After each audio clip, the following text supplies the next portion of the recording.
Nombor 2. Alright, okay. Nak jaga kat ni semua? Tak ada lagi. Seorang jaga. Saya jaga. Apa saya jaga? Udah biasa.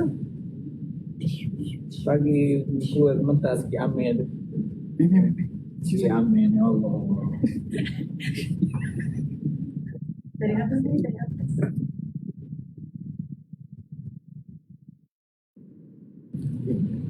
Jadi dulu dah. Nak fikir.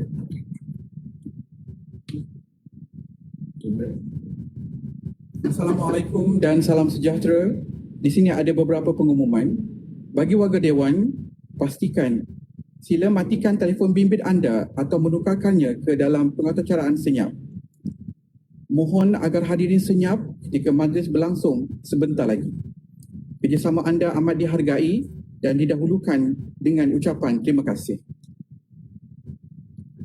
Seterusnya, bagi meneruskan majlis kita pada pagi ini, dimohon semua sidang untuk berdiri bagi menyanyikan lagu Negaraku, lagu Ibu Kandung Suluh Budiman dan seterusnya menyaksikan tayangan video Pusat Pedagogi Penyelidikan dan Inovasi Kepri.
Indah bermalam si awan petang, berarak di celah pepohon ara.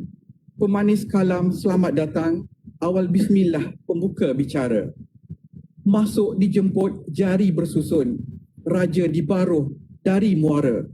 Budaya kita bersopan santun, kalimat dan pantun pembuka bicara.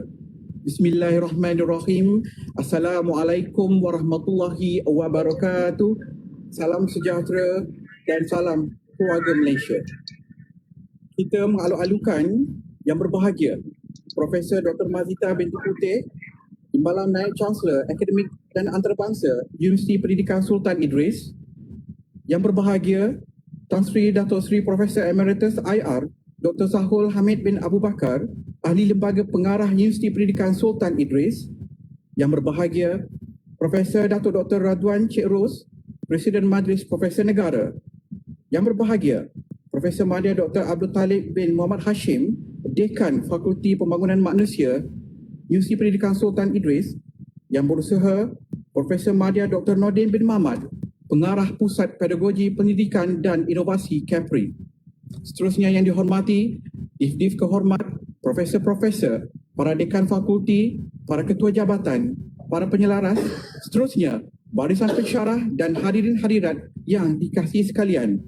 Selamat datang ke webinar wacana Meja Bulat edisi ketiga dengan tema Pendidikan Keinsanan Mengubah Lanskap Pendidikan Negara.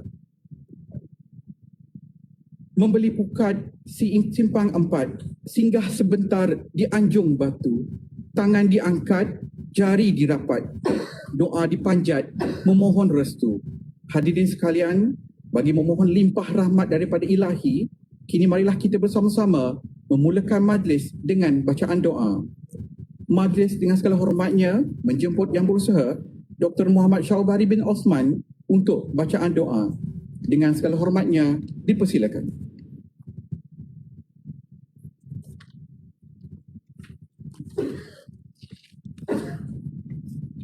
Al-Fatihah.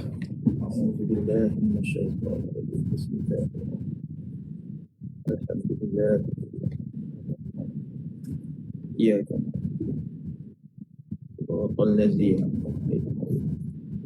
Bismillahirrahmanirrahim. Alhamdulillahi rabbil alamin wal aqibatu lil muttaqin wassalatu wassalamu ala sayyidina Muhammadin wa ala alihi wa ashabihi ajma'in. Ya Allah ya Rahman ya Rahim, sesungguhnya kami mendatangkan menzahirkan rasa kesyukuran atas kehendak dan kekuasaan-Mu yang telah menentukan dan mengizinkan kami untuk berhimpun pada pagi yang berbahagia ini di dalam webinar wacana Meja Bulat siri yang ketiga, Pendidikan Keinsanan Mengubah Lanskap Pendidikan Negara, Anjuran Pusat Pendidikan dan Inovasi Pedagogi Fakulti Pembangunan Manusia UPSI. Ya Allah ya Muzrahman ya Fatahal Barakah, berkatilah dan permudahkan perjalanan wacana ini. Jadikanlah ia seumpama sebuah taman di antara taman-taman syurga. Jadikanlah peluang ini untuk kami berkongsi dan menerima pengalaman tentang pendidikan ini, untuk mencetuskan idea mengilhamkan tindakan selanjutnya selaras dengan keperluan ke arah kemapanan pendidikan. Ya Allah ya Muhammad ya Aziz ya Jabbar, terangilah hati kami dengan cahaya petunjuk-Mu sebagaimana Engkau menerangi bumi ini dengan cahaya matahari-Mu selama-lamanya. Bukakanlah kepada kami hikmah-hikmah-Mu dan limpahkanlah ke atas kami daripada khazanah-khazanah rahmat-Mu. Ya Allah ya Zal Jalali wal Ikram, kurniakanlah jua kepada kami kesihatan anggota, kecerdasan minda dan ketenangan jiwa, kekuatan semangat, semoganya dengan kami mampu menepani cabaran, berdaya saing dan mampu mengangkat martabat diri, keluarga, masyarakat dan negara.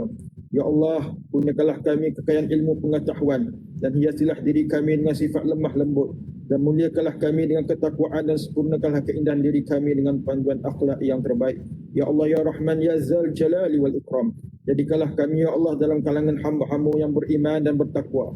Jagalah kami ya Allah daripada melanggar perintah-Mu. Kurniakanlah kami kesihatan yang berpanjangan, kesejahteraan yang sempurna, fikiran yang waras, minda yang cergas, rezeki yang halal, zuriat dan generasi yang beriman, serta kurniakanlah kami segala kebaikan di dunia dan di akhirat.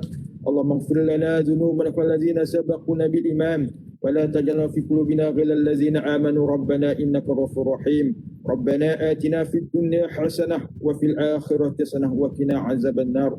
وصلى الله على سيدنا محمد وعلى آله وصحبه وسلم والحمد لله رب العالمين. تقبل الله منكم.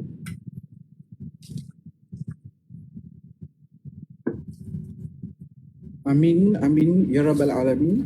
Terima kasih diucapkan kepada Dr. Muhammad Saubari bin Osman atas bacaan doa sebentar tadi. Masak ranum si buah rambutan, dimakan sebiji menjadi rinduan. Hadir Tuan dengan jemputan, mohon diungkap kata aluan.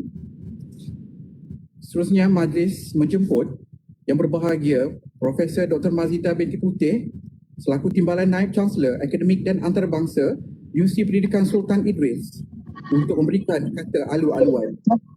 Majlis dengan segala hormatnya mempersilakan. Bismillahirrahmanirrahim.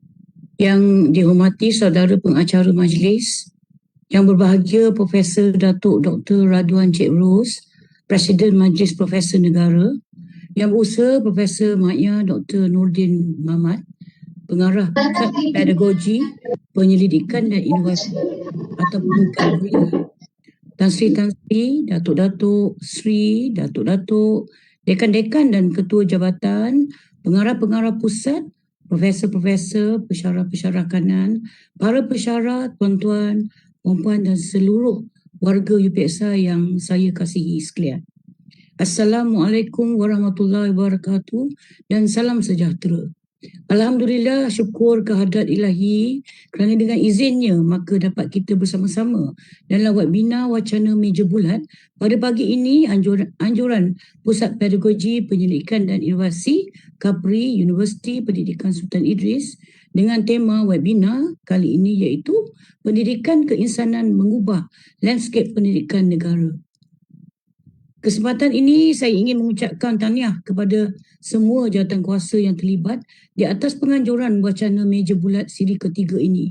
Webinar ini diharapkan mampu menjadi platform dalam perkongsian ilmu dan perbincangan bagi ahli-ahli akademik dan pakar-pakar pedagogi terutamanya dalam memertabatkan pendidikan dan memperkukuhkan pendidikan keinsanan selaras dengan falsafah pendidikan negara dan Pelan Pembangunan Pendidikan Malaysia 2013 hingga ke 2025. Harapan saya KAPRI mampu menggalas tanggungjawab sebagai pusat pedagogi, pendidikan dan inovasi dalam mendepani pendidikan yang sentiasa berubah dan mencabar dalam meneroka pedagogi terkini. Saya yakin bahawa webinar ini mampu menyumbang dalam memertabatkan pendidikan keinsanan dalam kurikulum di Malaysia agar dapat mengangkat UPSI sebagai universiti nombor 1 pendidikan di Malaysia. Sebelum saya akhiri ucapan saya, sekali lagi saya ucapkan tahniah dan syabas kepada semua pihak yang terlibat dengan webinar wacana meja bulat kali ini, iaitu ahli jawatankuasa, para moderator, para panelis dari UPSI, IPT, tokoh-tokoh akademik dan agensi Kementerian Pendidikan Malaysia serta Pusat Pedagogi Pendidikan Inovasi di atas kejayaan penganjuran webinar kali ini. Sekian, saya akhiri dengan wabillahi taufik. Wassalamualaikum warahmatullahi wabarakatuh dan salam sejahtera. Waalaikumsalam warahmatullahi wabarakatuh. Terima kasih diucapkan kepada yang berbahagia Profesor Dr. Mazita binti Putih atas ucapan sebentar tadi.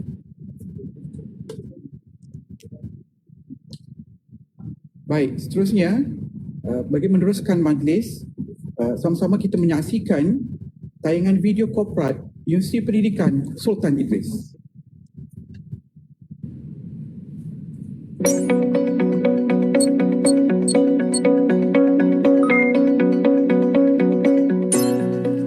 Kewujudan Universiti Pendidikan Sultan Idris adalah simbol evolusi kepada dunia pendidikan di Malaysia. Bermula dengan penubuhan Sultan Idris Training College pada tahun 1922, ia terus mengurat langkah sehingga diiktiraf menjadi Universiti Pendidikan Sultan Idris pada tahun 1997. Visi Universiti Pendidikan Sultan Idris adalah menjadi universiti yang bitara, cemerlang dalam kepimpinan pendidikan berlandaskan kegemilangan sejarah serta menerajui perubahan global. Universiti Pendidikan Sultan Idris membawa misi menjana dan menata ilmu menerusi pengajaran, penyelidikan, penerbitan, perundingan dan khidmat masyarakat dalam konteks pembangunan insan untuk mencapai wawasan negara.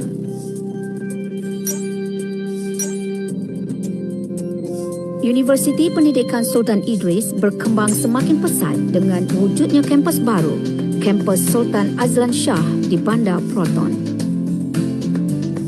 Dengan keluasan 300 ekar, kampus ini menempatkan pelbagai prasarana mampu menampung keperluan melebihi 6,000 pelajar pada satu-satu masa.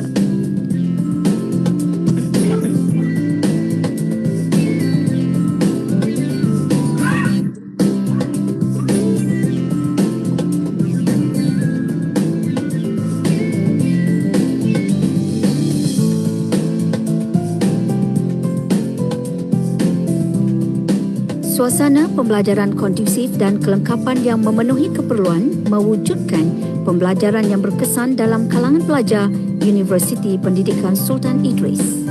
Sehingga ke hari ini, Universiti Pendidikan Sultan Idris menawarkan hampir 300 kursus di pelbagai peringkat, meliputi diploma sehingga ke peringkat kedoktoran. Universiti Pendidikan Sultan Idris berhasrat menjadikan penyelidikan sebagai salah satu teras utama. Melalui geran-geran penyelidikan daripada pelbagai pihak, usaha giat dijalankan secara berterusan untuk memperolehi dapatan serta produk-produk baru.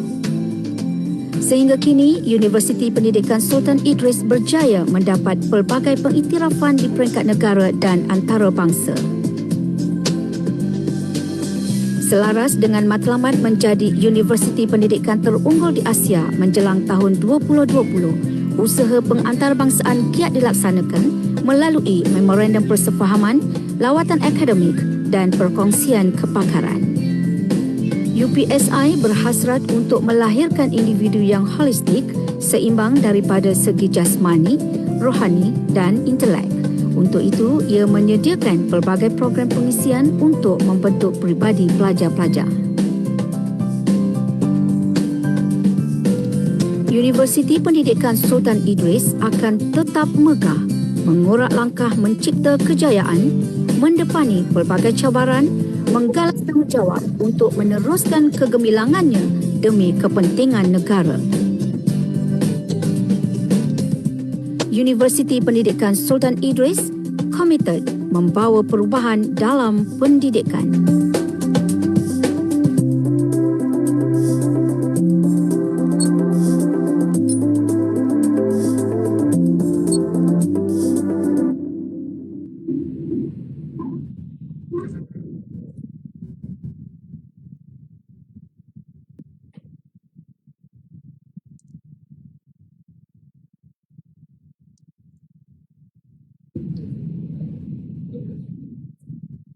Baiklah, bagi meneruskan majlis, saya akan menyerahkan majlis kepada Tuan Moderator, Dr. Tajul Rosli bin Syuib bagi meneruskan sesi wacana meja bulat edisi ketiga.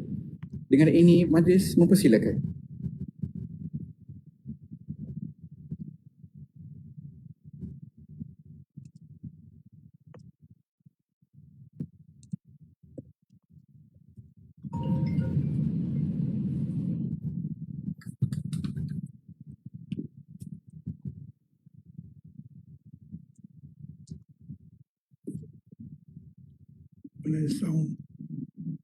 Terima kasih diucapkan kepada pengacara majlis. Assalamualaikum warahmatullahi wabarakatuh. Hadirin tuan-tuan dan puan-puan, kita akan meneruskan webinar dengan slot pertama yang akan diisi oleh Yang Berbahagia Profesor Datuk Dr. Radwan bin Cik Ros, Presiden Majlis Profesor Negara. Yang Berbahagia Prof akan menyampaikan buah pandangan beliau di bawah tema Pendidikan Keinsanan Melakar Kurikulum Pendidikan Alaf Baharu.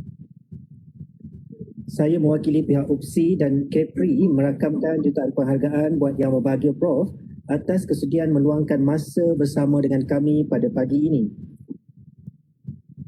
Terlebih dahulu, izinkan saya memberikan sedikit latar belakang berkaitan Prof. Prof merupakan Profesor Putra Business Center Universiti Putra Malaysia dan beliau pernah menjawat jawatan-jawatan pentadbiran lain di dalam dan luar universiti. Yang bahagia Prof juga pernah menyumbang dalam penasihatan dan perundingan bagi agensi kerajaan dan korporat. Pendidikan tertinggi Prof adalah PhD pengurusan di Leeds University Business School, University of Leeds, UK. Para hadirin diadu-adukan untuk mengutarakan pandangan dan soalan di ruang sembang Webex dan live Facebook. Dengan ini, tanpa membuang masa, saya persilakan Yang Berbahagia Prof untuk menyampaikan perkongsian beliau. Dipersilakan.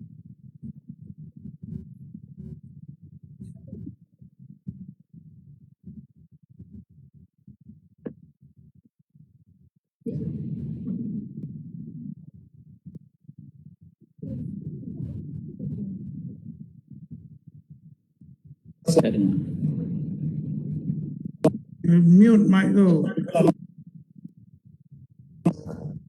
Yang mendengar dan juga yang mengikuti kita di mana saja mereka berada. Terima kasih saudara si majlis. Terlebih dahulu saya ucapkan banyak terima kasih kerana menjemput saya untuk sama-sama berkongsi pandangan mengenai tajuk yang sedang diwacanakan, dah masuk siri ketiga, ya? Dan saya percaya pihak Universiti Pendidikan Sultan Idris, terutama sekali Pusat Pendidikan dan Inovasi Pedagoginya, sangat serius untuk membangunkan satu pendekatan baru pendidikan keinsanan, ya, bagi disajikan ataupun dimajukan untuk pelaksanaan di peringkat negara.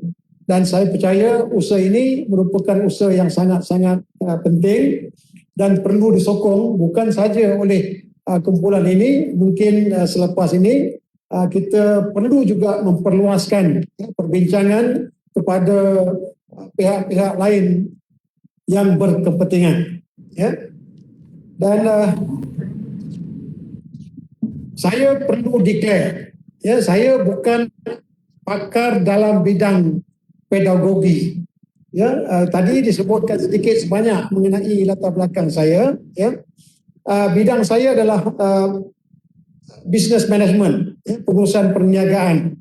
Ya, dan sepanjang kerjaya akademik saya, ya, saya hanya tercebur dalam pendidikan di peringkat siasiswasa, ya, di Putra Business School UPN. Dan saya nampak sahabat saya Tan Sri Profesor Emeritus Sahul Hamid, ya, selamat datang, ya.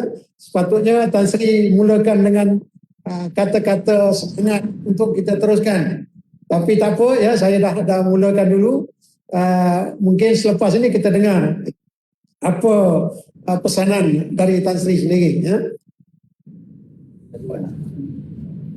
Saya mulakan dengan baseline, ya.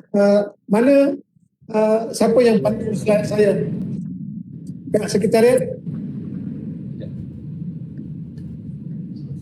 Okey. Masuk. Apa yang? Dia macam nak bagi lagu pada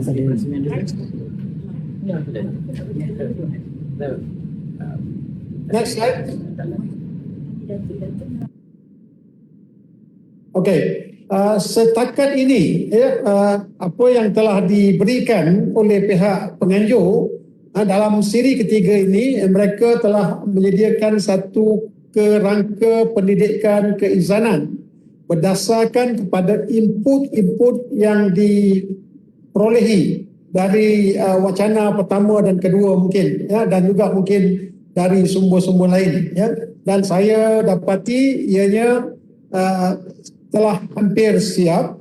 Walau bagaimanapun, apabila saya mengamati, ya, dalam 3 elemen yang digariskan itu, ya, pertama kesejahteraan holistik, kedua sifat yang baik, dan ketiga potensi individu, ya, mungkin ianya telah cuba untuk merangkumkan keperluan-keperluan pendidikan keinsanan bagi tahap pendidikan di negara kita. Walau bagaimanapun, saya apabila melihat kepada dokumen itu, saya dapati banyak ruang lagi ya untuk kita tambah baik, terutama sekali mengambil kira dengan persekitaran dan juga cabaran-cabaran baru yang dihadapi oleh dunia pendidikan, sama ada dalam negara maupun di luar negara.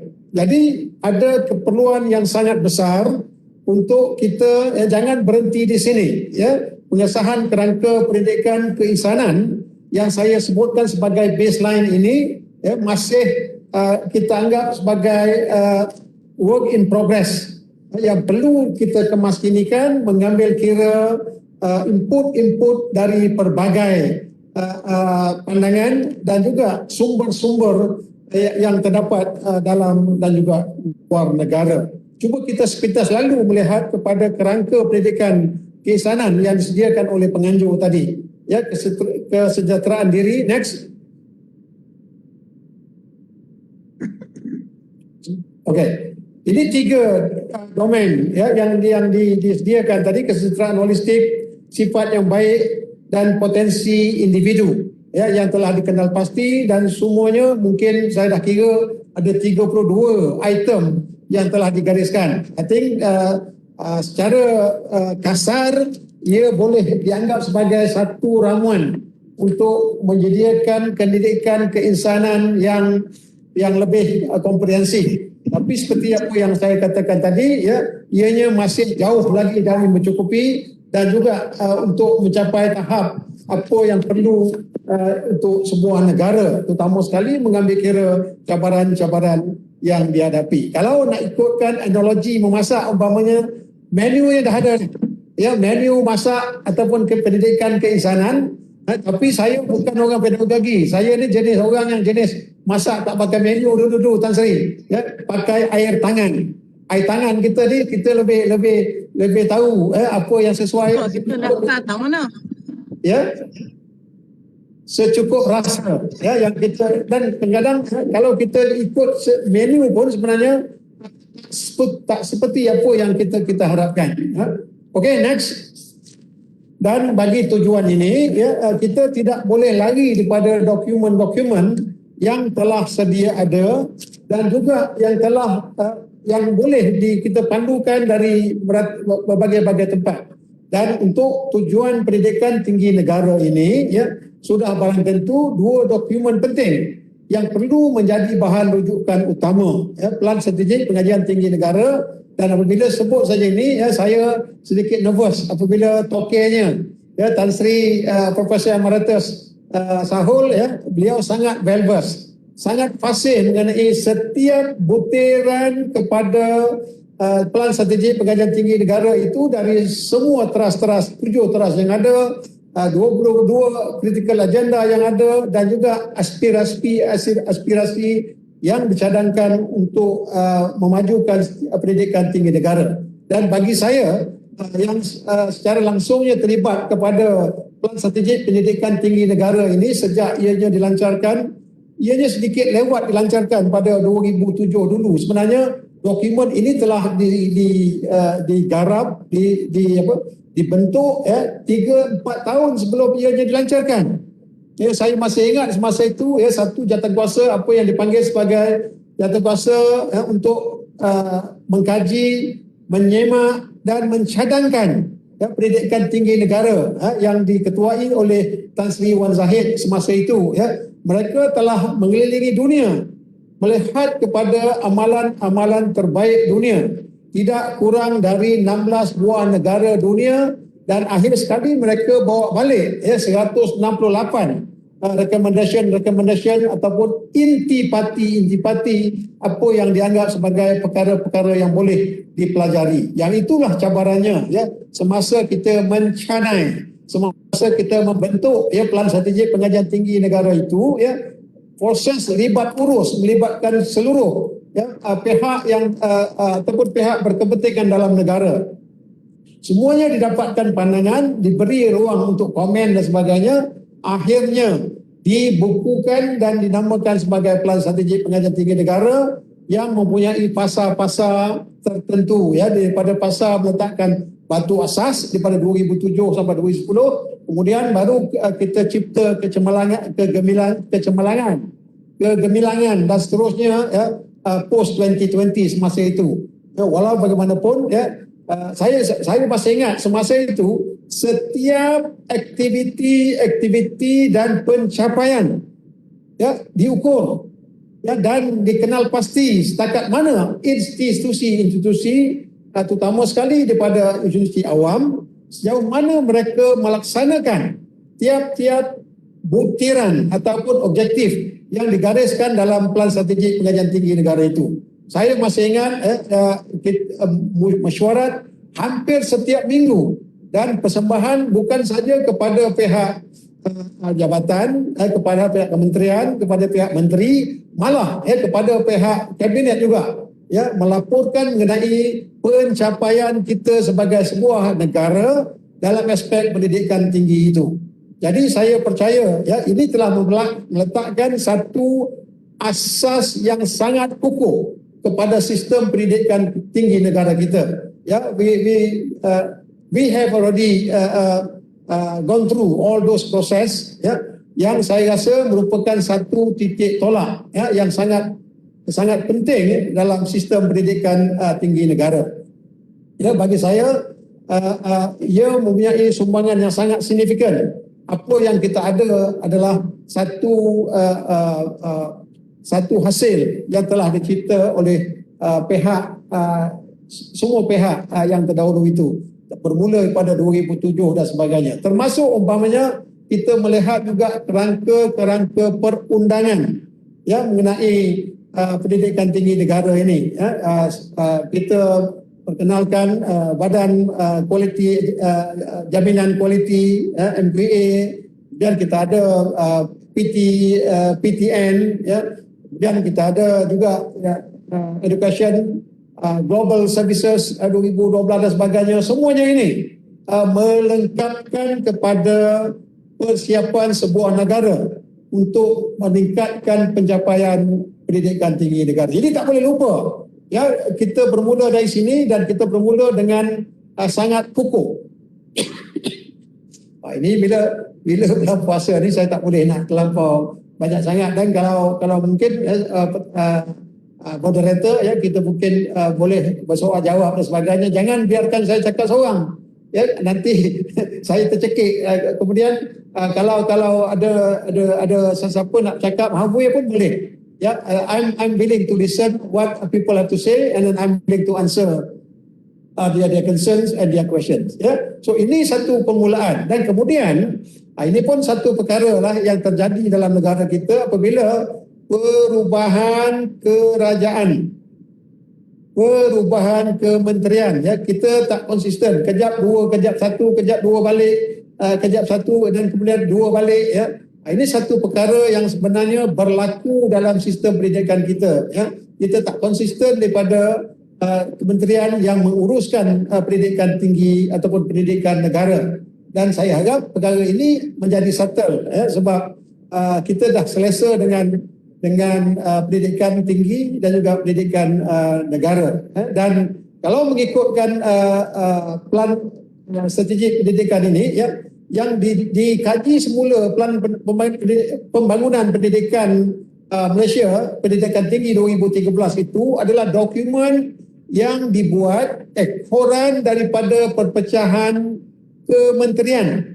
Sebab di peringkat bawah kita ada plan pembangunan pendidikan 2013-2025, ya. Kemudian kita buat plan pembangunan pendidikan tinggi 2015-2025, dua tahun lewat, dan ini dibuat dengan andaian ada kesinambungan antara segmen rendah dengan segmen yang atas, antara sekolah dan juga peringkat pendidikan tinggi.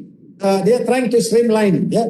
Hasratnya bagus, tapi dari segi pelaksanaannya saya harus menerima hakikat bahawa ianya tidak terjadi seperti apa yang kita cadangkan, seperti apa yang dirancangkan oleh pihak kerajaan, ya. Itu satu isu lain yang mungkin boleh kita bincangkan, bagaimana umpamanya sebagai sebuah negara dua segmen pendidikan, pendidikan rendah dan pendidikan menengah, ya, walaupun dokumen pendidikan, pembangunan pendidikan itu, ya, dipadankan, ya, mengikut streamingnya, tapi dari segi pelaksanaannya jauh terpisah. Seharusnya perlu ada satu jawatankuasa bersama. Ini pun pihak yang berwajib, mungkin pihak UPSI pun boleh mengutarakan, ya, perlu ada satu jawatankuasa bersama antara pendidikan dan juga pendidikan tinggi, ya, supaya kita ada kesinambungan, ya, sebab kalau tidak peringkat tinggi akan susah untuk nak menyambut hasil daripada apa yang dikeluarkan di peringkat rendah itu nanti. So ini satu perkara yang kita lihatlah, ya, apa yang telah berlaku dalam negara, dan kita ada 2 KP, kita ada 2 KSU dan 2 juga ada menteri, dan bajet pun asalnya 1 telah dibagi 2, ya. Ini satu perkara yang perlu kita lihat dan sebagai satu keputusan strategik yang perlu dilakukan oleh negara, ya. Dan selain daripada 2 dokumen ini, bagi tujuan untuk memperkayakan, untuk further improve kerangka yang telah disediakan oleh pihak sekretariat selepas 2 siri itu, saya juga cuba melihat kepada amalan-amalan yang dilaksanakan merata dunia. Dan yang paling dekat saya rasa adalah apa yang telah didokumenkan oleh OECD. Ya, OECD merupakan kumpulan negara-negara maju yang saya rasa kita tidak perlu, ya, merasa malu untuk melihat apakah amalan-amalan terbaik dalam aspek yang kita sedang wacanakan ini. Ya, dan dokumen itu ada, OECD telah menjadikan dokumen pendidikan sehingga 2030 yang saya rasa mereka mempunyai paradigm ataupun paradigma pendidikan keinsanan yang baru, ya, yang menekankan kepada model, ya, beranjak daripada model teaching kepada learning kepada development.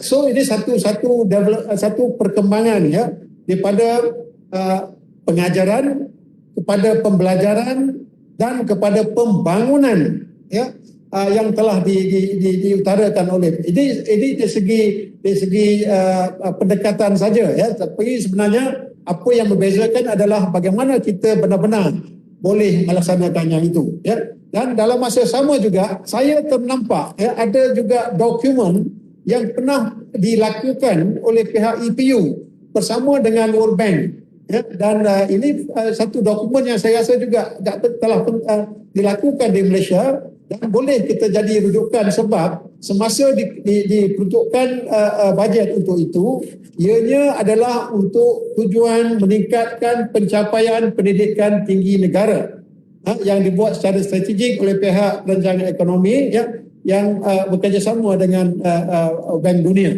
So dokumen-dokumen itu mungkin boleh jadi bahan rujukan, ya, walaupun telah lama dulu saya ingat Datuk Hassan Said terlibat, sahabat kita Usop Kasim terlibat dalam lain, dan masa itu, ya, banyak pihak-pihak yang terlibat, dan saya lihat juga banyak memberi input semasa proses penyidikan yang telah dilakukan oleh EPU dan juga Bank Dunia itu. So ini dokumen-dokumen yang saya percaya perlu menjadi asas kepada pembentukan pendidikan keinsanan yang kita idamkan.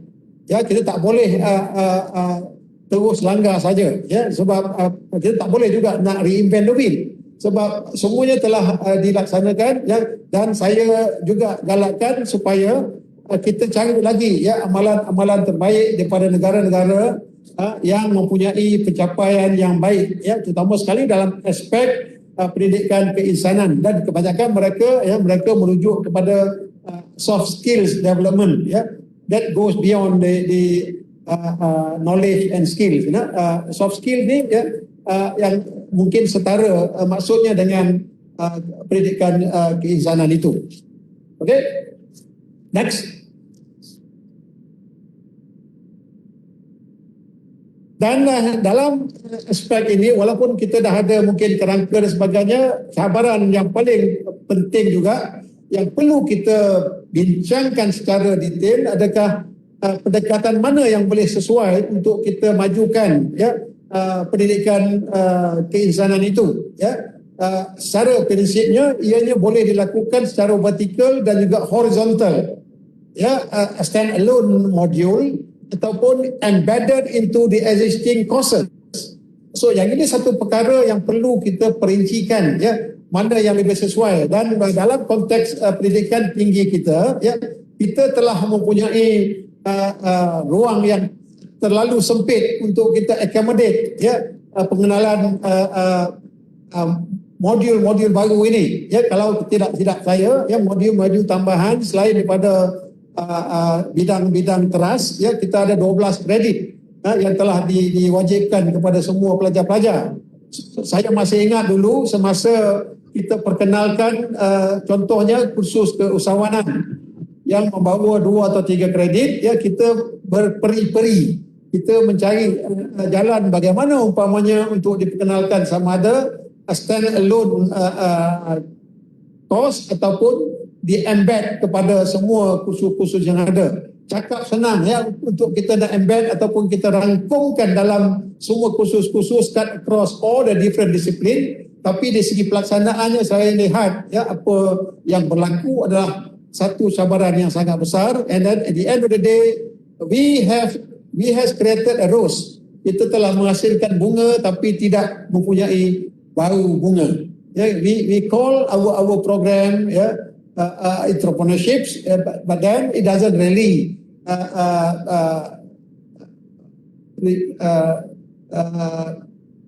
menghasilkan, ya, keusahawanan yang kita harapkan. Ya, bunga kita tak ada bau, ya, rose tak ada bau rose.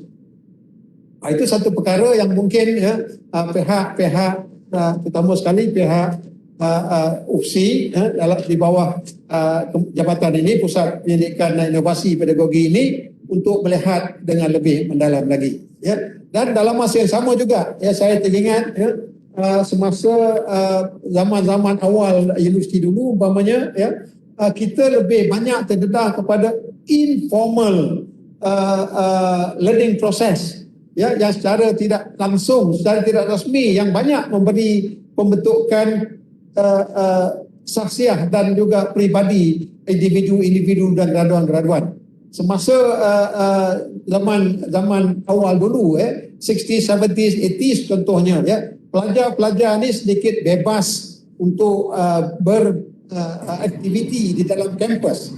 Kehidupan dalam kampus memberi ruang untuk pelajar-pelajar untuk meningkatkan keupayaan, ya, mengasah sifat kepimpinan, komunikasi, toleran dan sebagainya. Ini satu ruang yang sangat baik, ya, yang sangat berkesan. Dan lama-kelamaan kita juga telah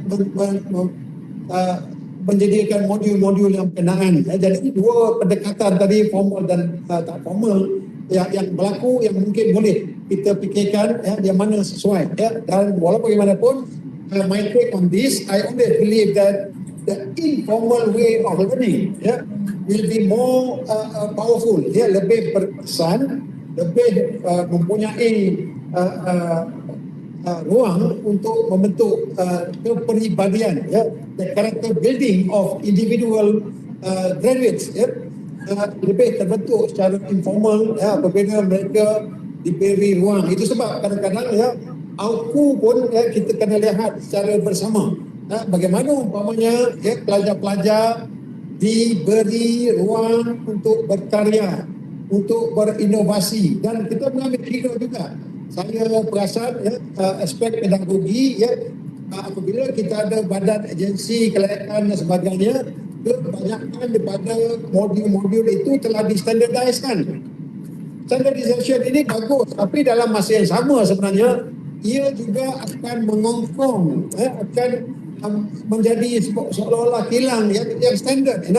Pendidikan bukan macam tu. Pendidikan lebih kepada kebebasan untuk berkaya, untuk memberikan ruang berfikir yang lebih luas.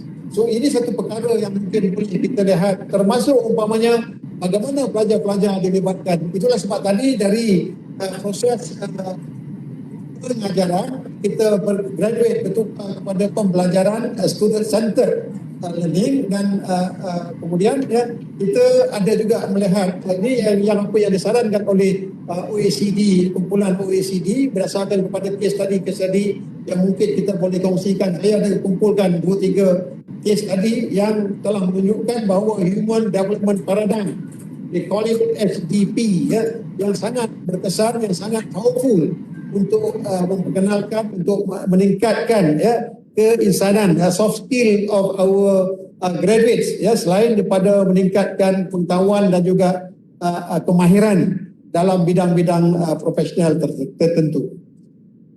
Next.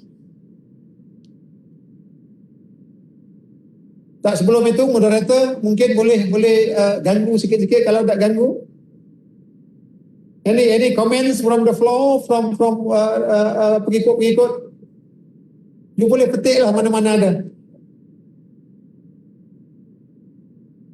Moderator, are you with me? Masih bersama lagi, Prof. Okay. Kalau ada yang menulis apa, tolong tanya. Terus tanya saya pun tak apa, ya. Okay. Ini model horizontal and vertical learning yang saya, dia ada banyak. Kalau dalam training contohnya vertical and horizontal means something else, ya.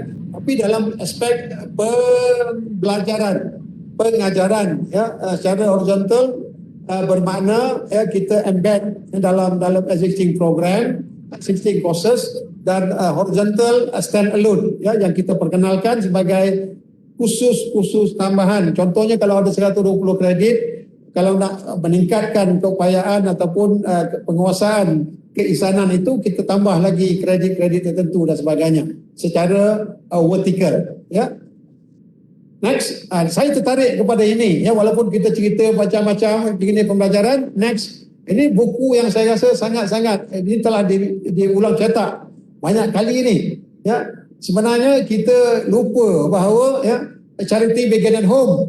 Ya, kita belajar sebenarnya bukan setakat sekolah menengah, sekolah pada peringkat universiti, sebenarnya ya di peringkat paling asas. Dan itu sebab buku ini sangat popular. Buku ini adalah dikeluarkan oleh seorang author dan juga menteri di US, yang menceritakan bahawa ya sebenarnya secara common sense, ya, apa yang kita namakan sebagai keinsanan itu ya sebenarnya perlu dipupuk dari zaman awal lagi, ya, daripada kita zaman-zaman bermain pasir, zaman-zaman tadika. Itu sebab dia kata I learn all that I need, ya, in kindergarten. Sangat menarik buku ni. Siapa-siapa yang pakar pedagogi mungkin boleh rujuk buku ini, dan saya percaya ya banyak pakar-pakar pedagogi yang merujuk juga buku ini, ya. The Uncommon Talk on Common Things, they call it. Ya. Ini buku yang sangat popular dan best sellers di US, yang menceritakan bagaimana umpamanya kalau kita lihat umpamanya next slide. Next, slide tadi. Okay. Ini benar-benar asas dalam kehidupan. Ya, walaupun peringkatnya paling rendah dalam kindergarten, ya, tapi di peringkat sekolah, di sekolah menengah dan sekolah di peringkat tertiary education, kita menambah nilai kepada apa yang menjadi asas kepada setiap insan yang perlu menghayati, perlu mempunyai ya ciri-ciri yang saya gariskan ini, yang telah dikenal pasti oleh penulis buku ini. Ya, contohnya don't hit people, put things back when you found them. Ini semua asas, ya. Clean up your mess, termasuk bersihkan tandas, basuh tangan sebelum makan, and etc. Ini satu perkara yang saya rasa yang mungkin boleh kita juga rujuk bersama-sama. Next. Sebelum kita pergi jauh juga, ya. Jangan lompat-lompat. Back to my sebelum kita pergi jauh juga, ya, kita juga perlu mengingatkan kepada kita semua, ya, dalam negara kita ini, ya, pendidikan sejak dari zaman awal lagi kita anggap sebagai lakukan dengan sedar bahawa negara melabur dalam jumlah yang sangat besar bagi tujuan untuk meningkatkan keupayaan modal insan dalam negara. Saya buat secara perbandingan negara kita beruntung sebab secara purata sejak merdeka tidak pernah kurang dari 20% daripada peruntukan bajet tahunan, ada kadang-kadang 21-22% daripada jumlah bajet peruntukan tahunan diperuntukkan kepada sektor pendidikan dan juga pendidikan tinggi. Sebab kita kadang-kadang dua, kadang-kadang satu, jumlah keseluruhannya biasanya dalam sekitar 62 ke 65 bilion, bersamaan lebih daripada 20 ke 21% daripada jumlah peruntukan tahunan negara. Bayangkan 1/5 of the total allocations of our annual budget have been allocated to this pembangunan modal insan. Sebab apabila kita melakukan, kita harus melakukan dengan penuh rasa tanggungjawab, dengan penuh rasa kesedaran. Ini merupakan satu pelaburan yang setiap pelaburan itu sifatnya perlu ada pulangan, mesti ada ROI yang bersamaan atau melebihi daripada nilai yang dilaburkan itu. Kalau secara perbandingan umpamanya dalam mana-mana negara ada 3 sahaja sektor yang menjadi keutamaan dalam mana-mana negara. Contohnya sektor utama adalah pendidikan. Kemudian yang kedua biasanya kesihatan dan ketiga adalah keselamatan ataupun pertahanan. 3 aspek ini biasanya pertahanan, keselamatan dalam 10% ataupun dalam konteks Malaysia kita telah belanjakan 32 ataupun 34 bilion daripada jumlah keseluruhan bajet, dan juga untuk pertahanan kita belanjakan 15 ke 17 bilion bersamaan dengan 5%. Itu saja 20 campur dengan 15, 35 ke 40%. 3 bidang ini saja merupakan satu tunjahan kepada pelaburan negara. Dan itu sebab kalau mengukur kepada tahap kemajuan sesebuah negara, biasanya dia akan diukur daripada aspek pendidikan, pencapaian pendidikan, pencapaian tahap kesihatan. Itu sebab kita punya life expectancy kita makin lama makin meningkat. Dulu kalau kita tengok orang umur 60 tahun, 65 tahun sangat tua. Sekarang ini kita ada orang umur 70, 80, 90-an pun ada yang jadi Perdana Menteri. Itu sebab tahap kesihatan yang semakin meningkat dan life expectancy kita juga telah meningkat. Dulu kita sangat rendah, sekarang ini 74 dan 77. 74 lelaki dan 77 wanita. Ini satu pencapaian yang saya rasa semakin trendnya semakin lama semakin meningkat. Dan kita juga mempunyai kumpulan aging population yang sangat besar. Itu sebab ataupun satu aspek yang mungkin UPSI juga kena champion adalah aspek gerontologi ataupun orang-orang tua berusia ini yang memerlukan satu pendekatan baru, sebab kumpulan ini semakin lama semakin ramai. Yang kalau kita gunakan operational definition of elderly people, mungkin dalam dulu 60, sekarang ini mungkin dalam 70 dan ke atas. Itu pun segmen itu mempunyai jumlah yang sangat besar.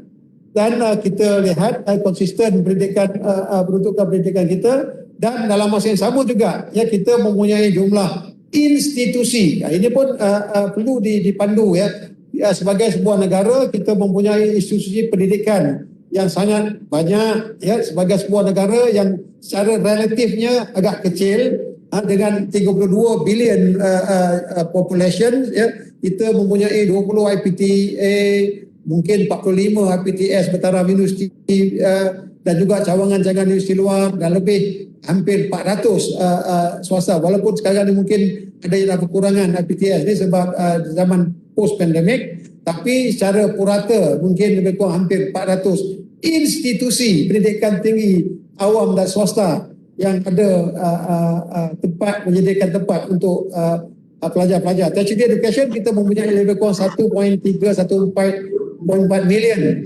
pelajar-pelajar. Dan juga kita ada politeknik yang dan di apa yang kita panggil sebagai metro, politeknik metro, dan college community ada 103. Ini semua adalah platform yang sebagai sebuah negara, ingat sebagai sebuah negara yang menuju negara maju, kita bersasarkan untuk mencapai 50% daripada guna tenaga kita akses kepada pendidikan ataupun pendidikan tinggi. Next. Dan untuk pengajian tinggi bisa jawab enggak?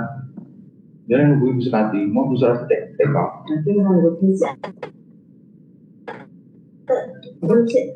nunggu Ibu Surati di John, jangan telepon Ibu Surati nawar. Ini kau telepon Ibu Surati. Jadi kan telepon Ibu Surati. Kalau mau telepon kan? Apa tu? Soalan ke apa? Sekretariat? Dia tak ofkan mic. Dia orang ada cerita lain. Biasalah tu, bro. Ya. You continue lah, bro. Okay, no problem at all. Okay, landscape baru yang kita perlu sebelum kita mulakan ataupun kita garap kerangka kita juga kena lihat mengapa, apa, bagaimana dan bila yang perlu kita lakukan. Dan next juga sangat-sangat penting. Yang ini sangat penting untuk kita teropong dengan lebih halus lagi keperluan semasa. Selain daripada cabaran-cabaran yang dihadapi, okay, next slide. Cabaran yang dihadapi oleh negara dalam aspek sosial, ekonomi dan sebagainya, kita juga perlu memahami dengan lebih jelas, dengan sangat-sangat teliti apa keperluan generasi yang kita hadapi sekarang ini. The chameleon generation, dia mempunyai aspirasi kehendak yang sangat berbeza. Contohnya the shifting personality, the gaining social identities, the demanding diversity, the shaking ethnic labels, swapping careers, reinventing popular. Yang ini semua perkara-perkara yang perlu kita ambil kira sama dalam kita. Kalau tidak, besok kita syok sendiri. Sebab ini pelanggan kita yang paling utama, yang akan kita sajikan, yang akan kita laksanakan. Apa yang kita rasakan akan meningkatkan keinsanan mereka. Dan kalau itu, dia mesti ada the right match, ada satu keseimbangan antara apa yang kita tawarkan kepada apa yang diharapkan oleh kumpulan Gen Z ini. Dan saya juga sediakan next slide. The matching, next slide. Okay, 3 kolom itu pelajar-pelajar Gen Z, apa pendekatannya. Kemudian pengajar kita Gen X. Ini mesti ada satu pertemuan yang perlu kita juga perhalusi, bagaimana umpamanya kebanyakan daripada pengajar-pengajar ataupun pensyarah-pensyarah, they don't belong to that generation. So mesti ada satu pendekatan bagaimana kita dapatkan jurang itu. Itu sebab kaedah pengajaran pilihan generasi perlu juga kita lihat secara bersama. Next.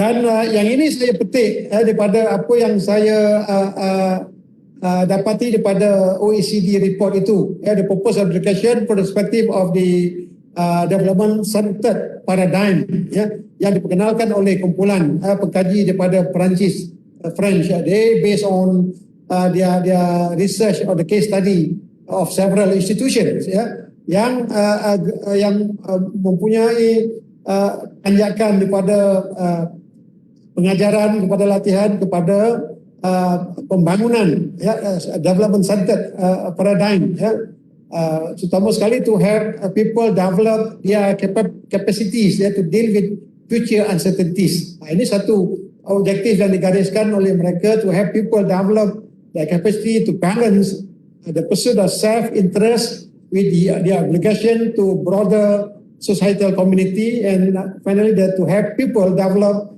the capacity to transcend cultural boundaries in a global society.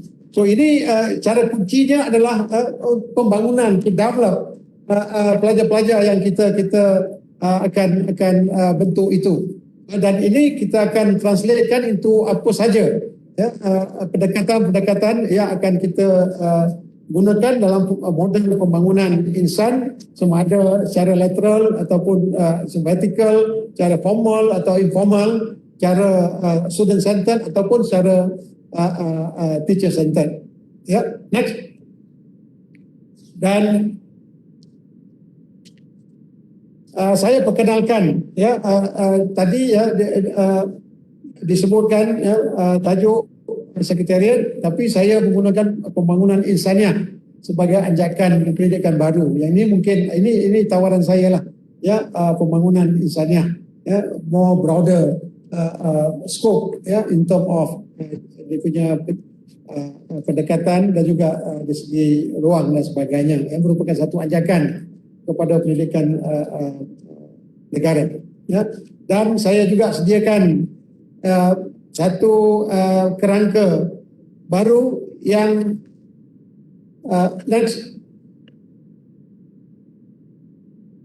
yang merupakan pilihan hasil pembelajaran dan pengajaran antara modul dan juga this is a vertical and horizontal approach and the outcomes of each one of them.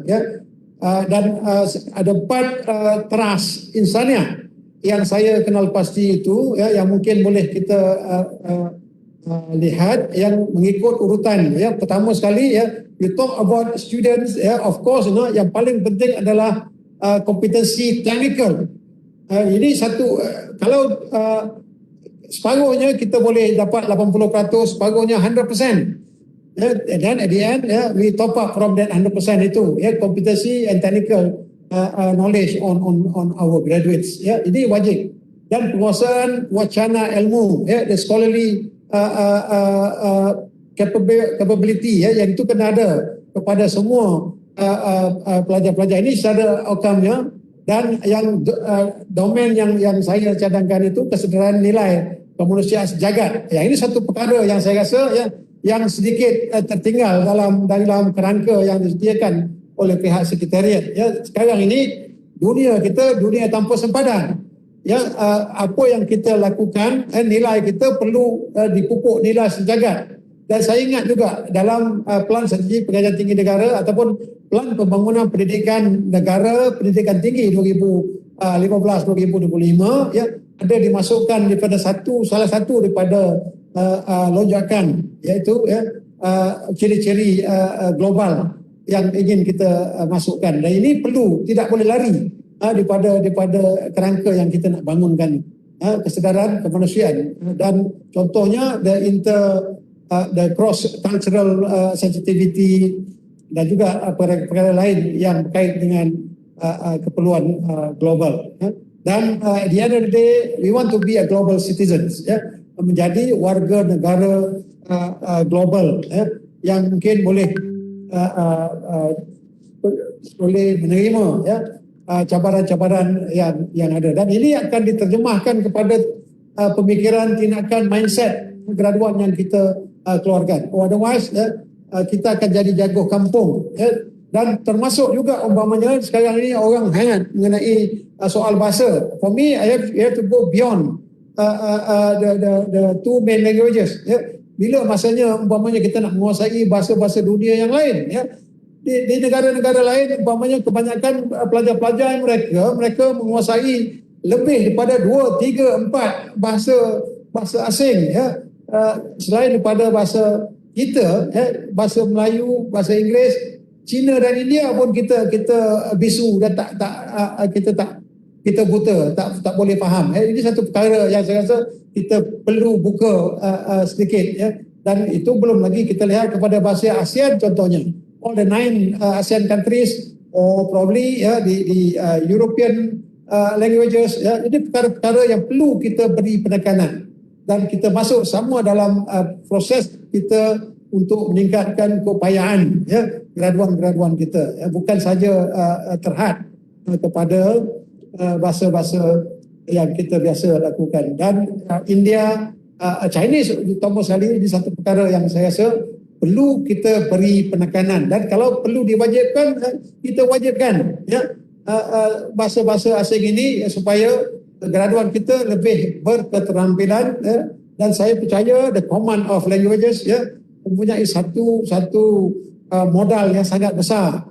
Even kadang-kadang pencapaian akademik yang sedikit kurang tapi mempunyai pemikiran global, menguasai bahasa, seseorang itu akan menjadi lebih marketable lagi berbanding dengan orang yang first class tapi sedikit timid dan juga penguasaan bahasa yang terhad. Dan saya melalui pengalaman saya mengurus universiti, ya saya pernah cuba, saya ingatkan ya, all the first class student ini semuanya bagus. Nah, saya dapat umpamanya ya pelajar-pelajar first class, saya ambil 15 orang. Nah, saya ini test case, betul-betul case study saya ya. Semasa saya di Universiti Malaysia Kelantan, saya cuba mendapatkan mendidik tutor-tutor yang saya kenal pasti 15 pelajar-pelajar first class daripada semua universiti awam. Kononnya saya galakkan mereka belajar terus buat PhD, bypassing the masters, because they are first class. Tapi mereka semua kena belajar luar negara, dan keperluan luar negara mesti melalui lulus IELTS band 7 contohnya. Ya, daripada 15 orang itu hanya 2 orang saja yang lepas ya band IELTS. Yang lain ya ujian memasuki universiti pun tak lepas. So ini memberi satu gambaran kepada saya bahawa pencapaian akademik itu bukanlah segala-galanya. Ya, I would rather settle with those graduate with an average academic performance, but what they call it, a well-rounded personality. Ya, a well-rounded personality. Kalau dalam dalam lonjakan 10 lonjakan pelan pembangunan pendidikan kita pun ada menghasilkan modal insan yang komprehensif. So ini satu pendekatan yang perlu kita beri penekanan setakat ini. Dan bagi Assalamualaikum Prof. Ya. Okey, minta maaf Prof. Prof, kita ada masa lebih kurang 3 ke 4 minit lagi sebelum kita terus kepada sesi soal jawab bersama dengan penonton kita lagi lah Prof. Hello, Assalamualaikum. Bila I nak bagi opening speech ni? I think I had a Senate meeting. Okay, Cancel dah. okay, Tan Sri. Okay, Terima kasih Tan Sri. Ya. Boleh kita sambung dengan Tan Sri punya opening dulu. Kemudian saya sambung dengan question and answer kalau ada.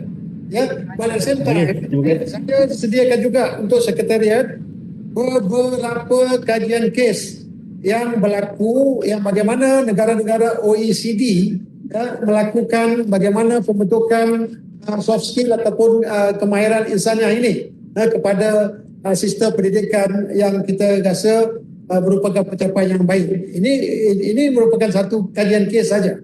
Ya, okay.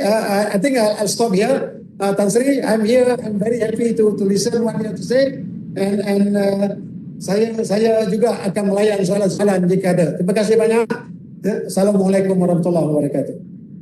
Okay, Alhamdulillah, terima kasih yang diucapkan kepada Yang Berbahagia Prof atas perkongsian yang bermakna tadi, dan kita akan teruskan dengan sesi pengucapan daripada Yang Berbahagia Tan Sri Dato' Sri Profesor Emeritus Dr. Sahul Hamid Abu Bakar. Silakan, saya serahkan dulu kepada pengacara majlis. Silakan. Baik, terima kasih kepada Tuan Moderator Dr. Tajul Rosli bin Shu'aib dan Yang Berbahagia Profesor Datuk Dr. Radwan Cik Ros, Presiden Majlis Profesor Negara atas ucap pertama sebentar tadi.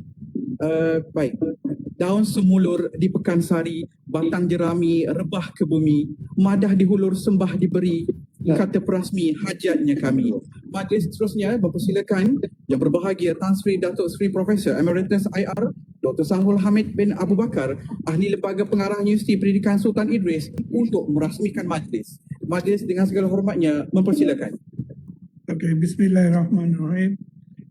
Assalamualaikum warahmatullahi wabarakatuh. Yang saya hormati saudara pengacara majlis yang bahagia, Prof. Datuk Dr. Amin Moktaf, Naib Chancellor Universiti Teknologi Sultan Idris, UPSI, Prof. Radwan, sahabat saya, Profesor Dr. Masyita bin Putih, Chancellor Akademik dan Antarabangsa, Yang Berusaha Prof. Madia Dr. Abdul Talib Muhammad Hashim, Dekan Fakulti Pembangunan Manusia UPSI, Yang Berusaha Prof. Madia Dr. Nordin bin Muhammad, Pengarah Pusat Pedagogi, Pendidikan dan Inovasi Fakulti Pembangunan Manusia UPSI, dan Tan Sri Datuk Dekan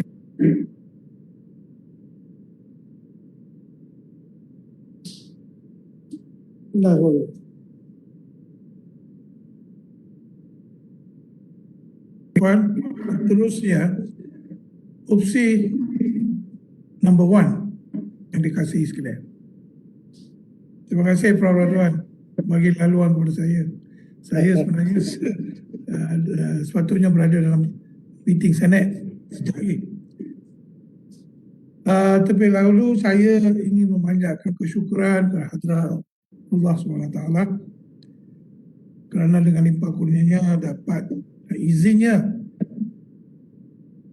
dapat kita berkumpul bersama-sama pada pagi yang berbahagia di dalam webinar Wacana Meja Bulat Anjuran Pusat Pedagogi Pendidikan dan Inovasi Fakulti Pembangunan Manusia.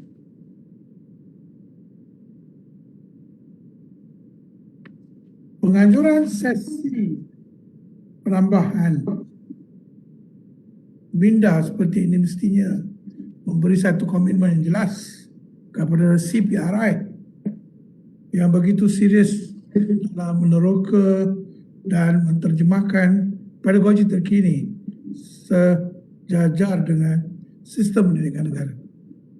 Ini selaras dengan mutu UPSI. Universiti nombor 1 pendidikan melaju kebitaraan pendidikan. Saya sebagai ahli lembaga UPSI sangat bangga dengan UPSI. Sentiasa bangga dengan UPSI. UPSI is one university that is to be reckoned with actually. Anggota penggerak CPRI akan berusaha untuk memperkukuhkan pedagogi melalui pendidikan, inovasi pedagogi dan penyediaan fasiliti bertaraf dunia, future classrooms, dan menyediakan perkhidmatan runding cara kepada guru-guru di seluruh Malaysia. CPI dalam pengembang luas operasi turut berkolaborasi dengan agensi-agensi luar termasuk IPTA dalam dan luar negara dengan cadangan menerbitkan modul-modul pedagogi terbeza seperti modul suluh kanak-kanak di penjara, modul pedagogi murid orang asli, murid berkeperluan khas, murid cadangan, modul pentaksiran bahasa, STEM, pedagogi pengajian tingkatan 6, dan pedagogi robotik, dan terusnya. Dalam usaha memartabatkan pendidikan dan memperkukuhkan pendidikan keinsanaan, webinar wacana Meja Bulat pada kali ini tumpukan terhadap pembinaan pendidikan keinsanan yang boleh melakar kurikulum baru dalam pendidikan di Malaysia. Roh keinsanaan dalam diri murid di sekolah wajar dibentuk dengan acuan yang tepat dan nilai kemanusiaan yang tinggi. Justru dalam menghadapi persaingan pendidikan global yang semakin mencabar, semua pihak perlu membuat transformasi minda dan bersedia menghadapi pelbagai perubahan tanpa mengabaikan keutuhan institusi keluarga Malaysia. Harapan saya, webinar ini akan memberikan satu impak yang positif ke arah memartabatkan pendidikan keinsanaan, berteraskan kesejahteraan holistik, sifat yang baik dan potensi individu yang dapat membentuk generasi muda insan berjiwa murni dan berakhlak mulia. Jelmaan pendidikan keinsanan diharapkan dapat menjadikan UPSI sebagai juara dalam bidang pendidikan keinsanan. Diharapkan dapat menjadikan UPSI sebagai juara dalam bidang pendidikan bertaraf dunia. UPSI saja bukan saja dia UPSI terlibat dalam pendidikan. Kebelakangan ini UPSI juga melibatkan dengan digital dan juga otomotif. UPSI akan berubah dan UPSI mempunyai kapasiti dan mempunyai pesara-pesara yang hebat. Saya dah teroka seluruh dunia dan jadi VC dalam negara 4 universiti, 2 di luar negara, 2 di dalam negara. Dan saya tak pernah nampak pesara-pesara yang begitu committed seperti ada di UPSI. Inilah yang menyebabkan saya sangat sayang pada UPSI. Sebab mereka mencurahkan bakti, mencurahkan segalanya untuk kebaikan pendidikan anak-anak kita. Sesuatu yang luar biasa ada di UPSI. Dan saya jangan pandang UPSI is only on teaching. UPSI is more than that. Lebih daripada itu. Dan kepakaran yang ada itulah saya melihat sebagai satu aset yang begitu berharga. Saya berharap dengan semangat yang begitu, UPSI akan teruskan kekalkan nombor 1. Jadi dengan lafaz Bismillahirrahmanirrahim, saya merasmikan webinar Wacana Meja Bulat siri ketiga Anjuran Pusat Pedagogi, Pendidikan dan Inovasi Fakulti Pembangunan Manusia Universiti Pendidikan Sultan Idris yang bertemakan pendidikan keinsanaan mengubah lanskap pendidikan negara. Sekian, wabillahi taufiq wa hidayah. Assalamualaikum warahmatullahi wabarakatuh. Terima kasih semua.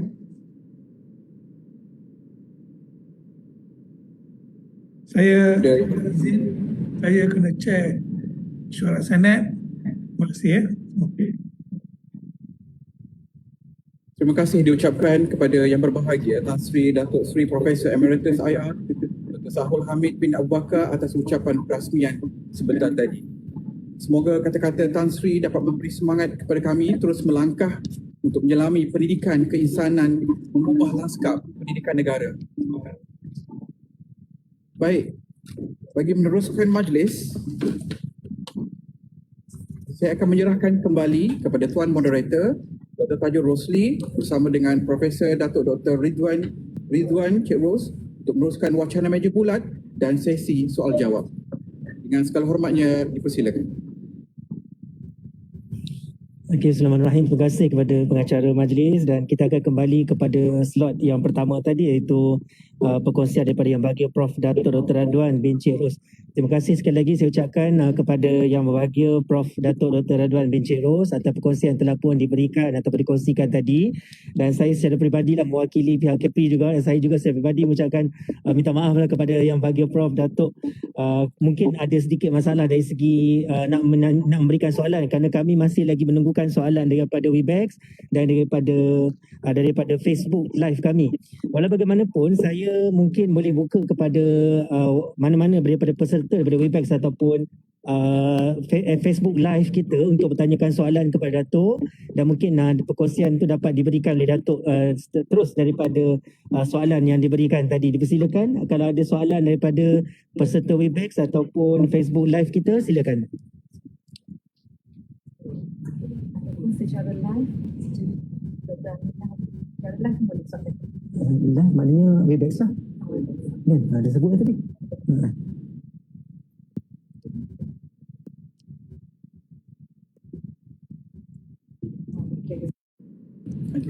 Okey, silakan Dr. Farida, silakan. Profesor Dr. Farida, silakan.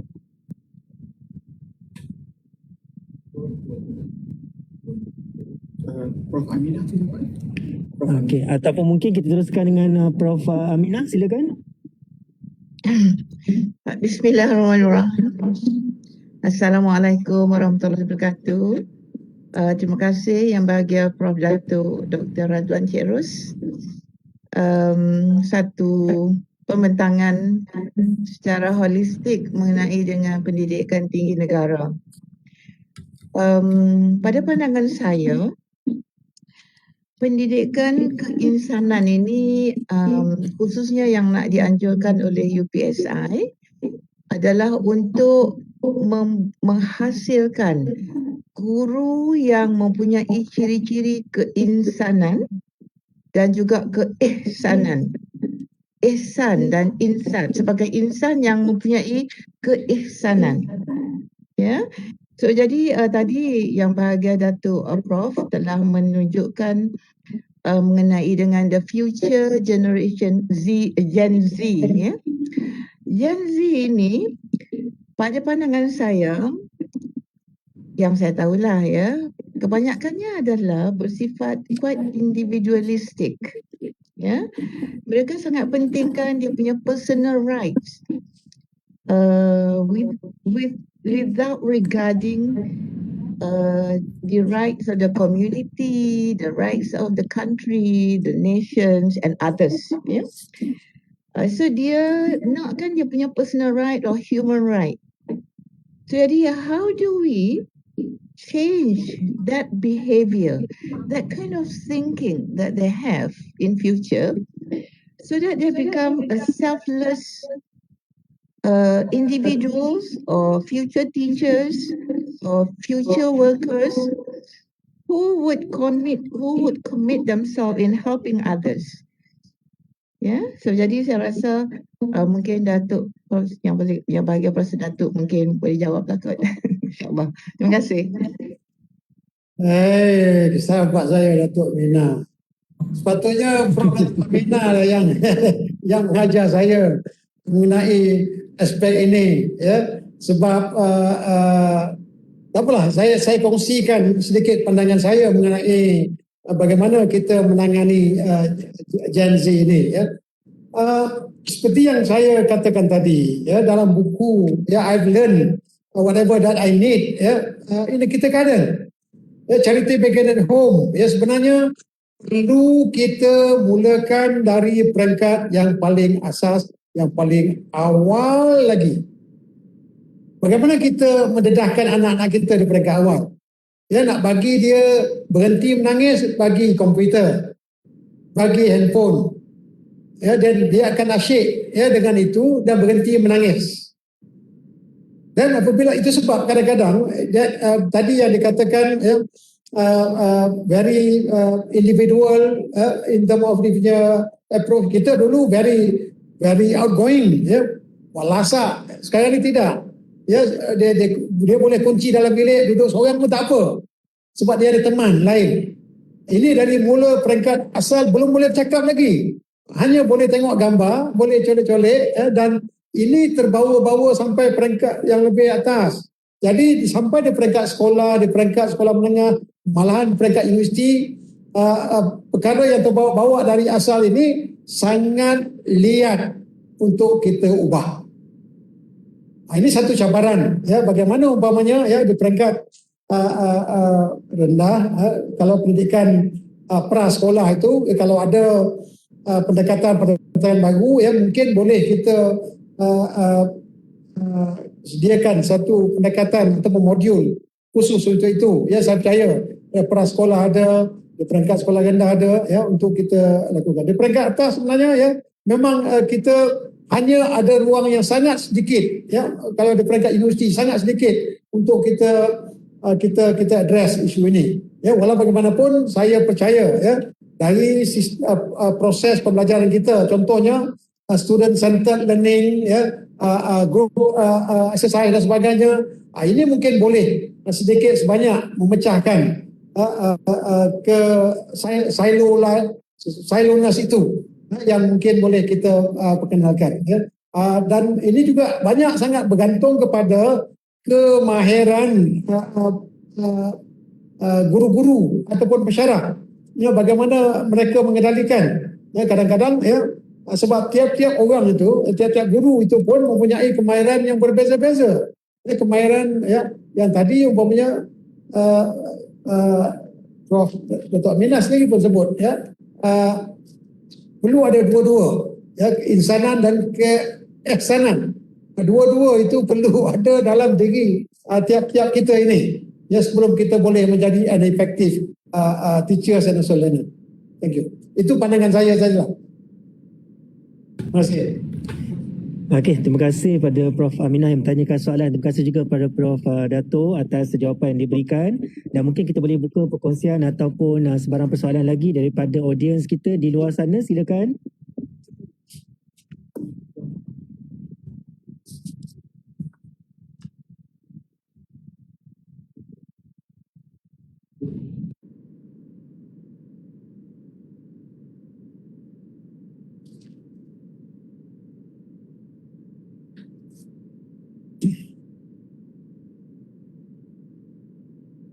Okey, kita dapat tengok sini ada yang mengangkat tangan, ya. Saya nak mencari siapa yang bertanya. Silakan Prof. Farida nak bertanya soalan ke? Silakan.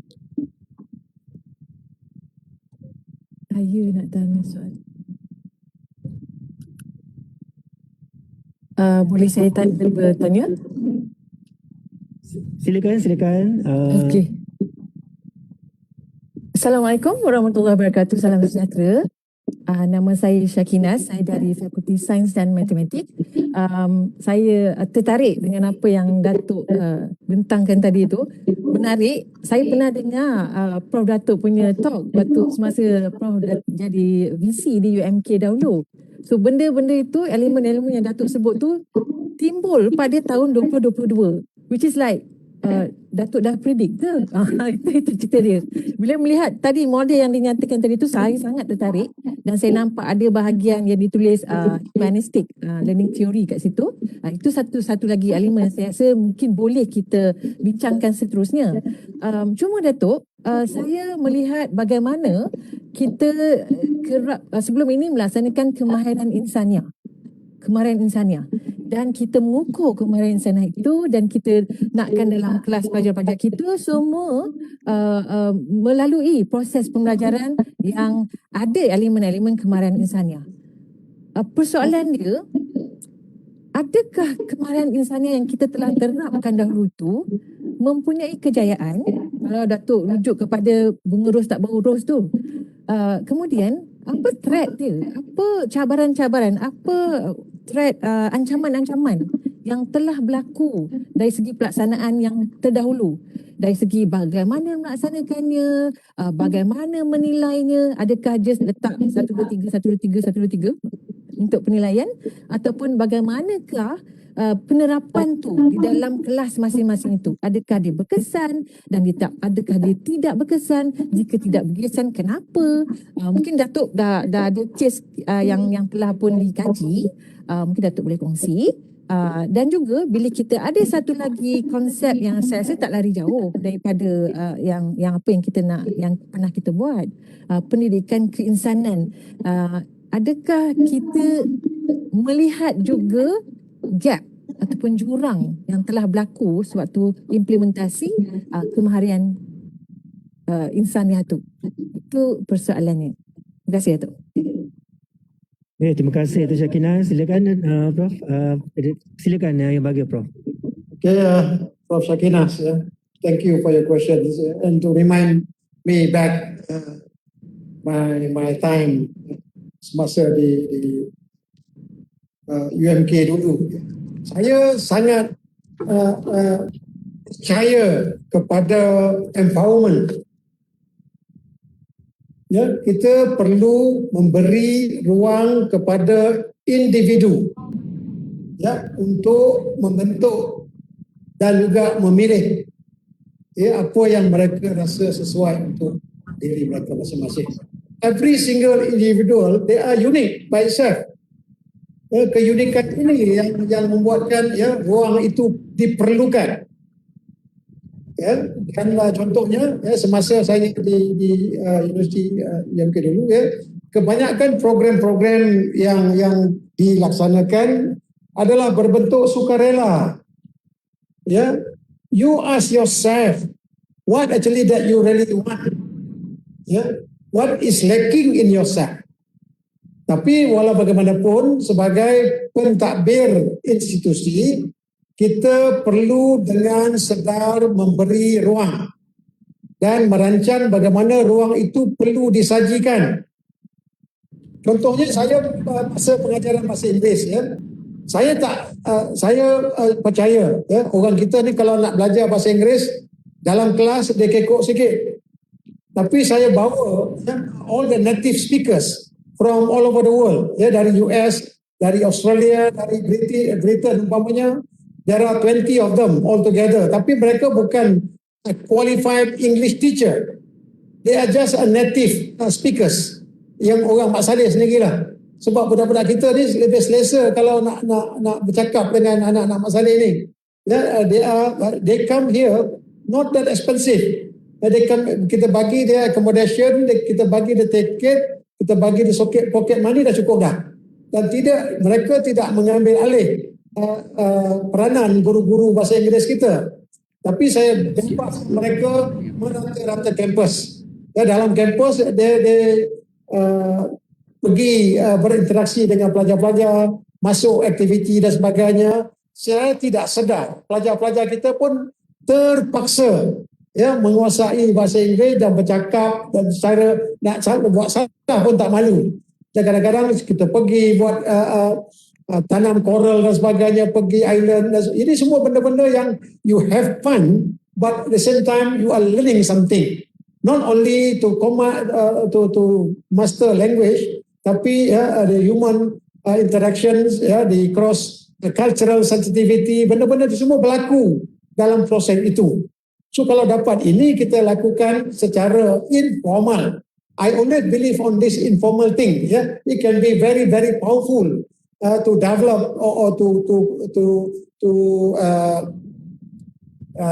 untuk membentuk karakter seseorang itu. Dan kita sebenarnya banyak menyediakan modul-modul seolah-olah macam tadi saya cakap kan, kita menyediakan resepi masakan. Ya, 1, 2, 3 mesti ada ini, tapi hasilnya tak dapat. Hasilnya tak sama sebab kita tidak ada jiwa dalam menyediakan resepi itu. Ya. Orang kata ya, air tangan lebih powerful daripada resepi-resepi itu. Air tangan tak bertulis, tapi air tangan tu ada cita rasa, ada insting, ada rasa yang mungkin boleh menghasilkan apa yang kita perlukan itu.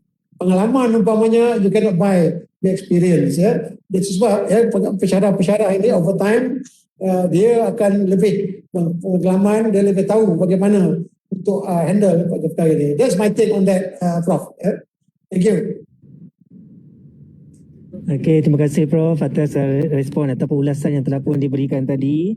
Dan kalau kita dapat melihat ataupun kita dapat mengulas sedikit daripada apa yang Prof sebutkan tadi, begitu pentinglah dalam konteks pendidikan sekarang sama ada pendidikan tinggi dan pendidikan menengah dan rendah, kita menekankan dalam konsep pendidikan yang begitu holistik untuk melahirkan generasi masa depan yang lebih baik dan lebih berkualiti. Okey Prof, saya rasa kalau melihat pada waktu sekarang kita telah pun mencapai pada 10.35 dan kita akan teruskan dengan sesi yang seterusnya, dan saya percaya sesi yang telah pun kita mulakan pada awal pagi tadi bersama dengan Prof sehinggalah ke waktu ini, saya percaya kalau diberi ruang dan peluang sekali lagi, banyak juga sebenarnya soalan-soalan lain yang akan timbul, dan saya juga percaya Prof juga banyak perkongsian yang diberikan, dan saya difahamkan juga Prof sebenarnya lebih bersemangat untuk bersemuka dan berjumpa dengan kami di sini untuk berkongsikan banyak perkara lagi. Terima kasih atas kesungguhan dan orang kata ketekunan Prof untuk menyumbang lagi kepada kami, juga untuk menyumbang kepada sistem pendidikan negara pada masa akan datang lah. Terima kasih sekali lagi saya ucapkan kepada Prof Dato' Dr. Radwan atas kesediaan bersama dengan kami pada pagi ini, dan kepada penonton juga, pihak Kepri mengalu-alukan kalau ada cadangan pada masa-masa hadapan, silakan. Kami ada media sosial yang mana tuan-tuan perempuan boleh salurkan sebarang cadangan atau pandangan untuk aktiviti-aktiviti pada masa hadapan untuk kemajuan sistem pendidikan negara kita, insyaAllah. Okey, so dengan itu terima kasih sekali lagi Prof, dan saya serahkan kembali kepada silakan Prof. Sikit saja, ya, saya mengambil kesempatan untuk mengucapkan banyak terima kasih kepada pihak penganjur, Datuk VC. Ada satu inisiatif yang baik yang dilakukan oleh UFSI. Walau bagaimanapun, kita jangan sempitkan ruang bicara kita. Kita perlu lebar luaskan dan keterlibatan kepada semua pemegang-pemegang taruh. Sebab UFSI dianggap sebagai tunjang kepada ataupun peneraju kepada pedagogi negara. Dan kalau ini boleh kita lakukan, ini akan menambah nilai kepada apa yang sedang dilakukan oleh semua institusi-institusi pendidikan tinggi negara. Dan akhir sekali, saya akan beri pantun yang selalu saya dodoikan kepada semua pelajar-pelajar saya. Penakik pisau seraut, ambil galak batang lintebung, seludang ambilkan nyiru, yang setitik jadikan laut, yang sekepal jadikan gunung, alam terkembang jadikan guru. Sekian. Assalamualaikum warahmatullahi wabarakatuh, dan selamat menjalani ibadah puasa di bulan Ramadan. Terima kasih. Baik, Alhamdulillah, terima kasih Prof. Saya tak dapat nak balas lah pantun sebut Prof sebab spontan ni tak reti lah saya. Walau bagaimanapun amanat ataupun nasihat Prof tadi kami amat mengambil perhatian, dan Tuan Pengarah pun ada di sebelah saya.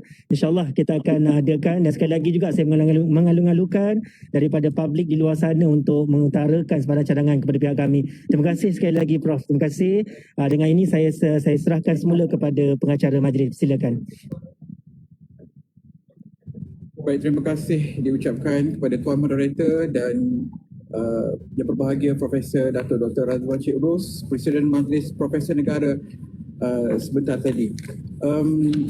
Saya rasa satu wacana yang sangat menarik, dan saya mengharapkan sebagai warga UPSI semoga kita dapat laksanakan satu ajakan paradigma dalam sistem pendidikan negara. Baik, majlis akan diteruskan bersama dengan Tuan Moderator Profesor Madya Dr. Rizwan bin Cik Ros dan para panelis pada jam 10.40 pagi sebentar saja lagi. Bagi untuk makluman semua sidang, meja bulat akan dijalankan secara tertutup bersama para panelis. Jadi dimohon para panelis untuk terus berada dalam talian, dan selain panelis dimohon meninggalkan talian Webex dan juga Facebook Live. Jadi kesempatan ini saya mengucapkan ribuan terima kasih kepada semua yang telah mengikuti wacana meja bulat siri ketiga. Baik, majlis akan berhenti berehat seketika dan akan bermula jam 10.40 pagi. Terima kasih.